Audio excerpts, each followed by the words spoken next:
Assalamu alaikum, I'm Islam, and this is the Naval Museum in Istanbul, Turkey.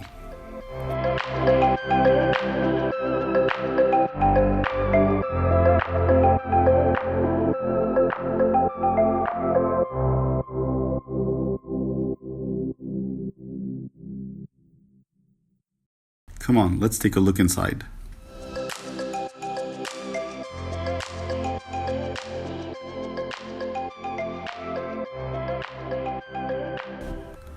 Set on the shore of the Bosphorus strait, it's only fitting to have this museum here.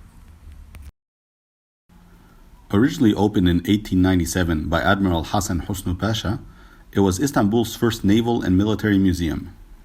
But today, this 20,000 square meter museum houses around 20,000 pieces, from ornaments to models to ships that date as far back as the 15th century. But a museum is not just about artifacts, it's about the stories that come with them. The Ottoman Navy has a very, very rich history. It was the dominating naval power in the Mediterranean Sea, the Red Sea, and the Indian Ocean for over 200 years. And this history is linked to amazing historical figures and firsts that revolutionized naval history altogether. For instance, in 1453, during the conquest of Constantinople, it was the first time a navy traveled overland.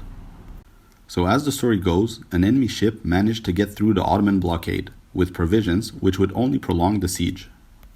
And with no maritime access to the Golden Horn, Muhammad al-Fatih ordered his navy to go over the hills adjacent to the Golden Horn and destroy the enemy's fleet.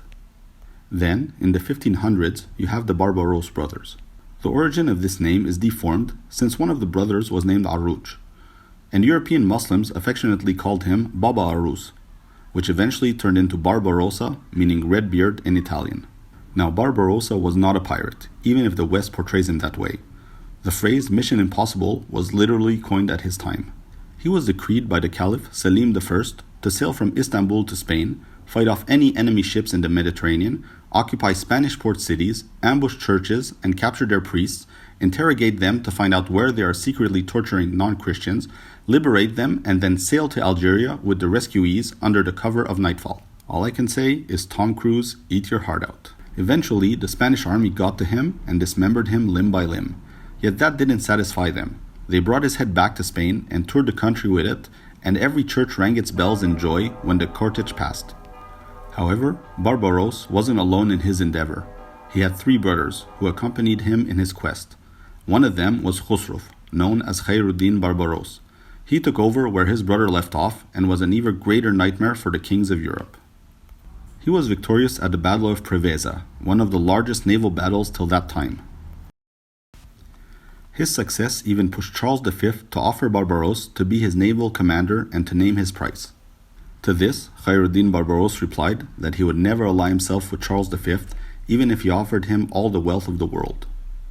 There is also Camilo Reyes. He is a legend by himself. Remember the Barbarossa brothers? Well, they were his students. It was Camilo Reyes paired with his brother Muhyiddin Reyes that began saving Muslims and Jews from the Spanish Inquisition at the time of Sultan Bayezid II. He was also victorious at the naval battle of Zonquio at the turn of the 15th century, where it was the first time in history that cannons were used on ships during battle. In retrospect, it's always a good idea to keep history alive, so the Turkish Navy named three of their gunships in honor of these past naval heroes, Arruch Reyes, Barbaross, and Camilo Reyes. There's also, as if it's something new, the great naval commander and cartographer Pierre Rice. You see, Pierre Rice was also taught by Camilo Reyes, who was also his uncle. He literally had a first-hand view of the ropes of a ship. But he will surely go down in history as the greatest cartographer to ever live. Exaggeration? I'm only afraid that this is an understatement.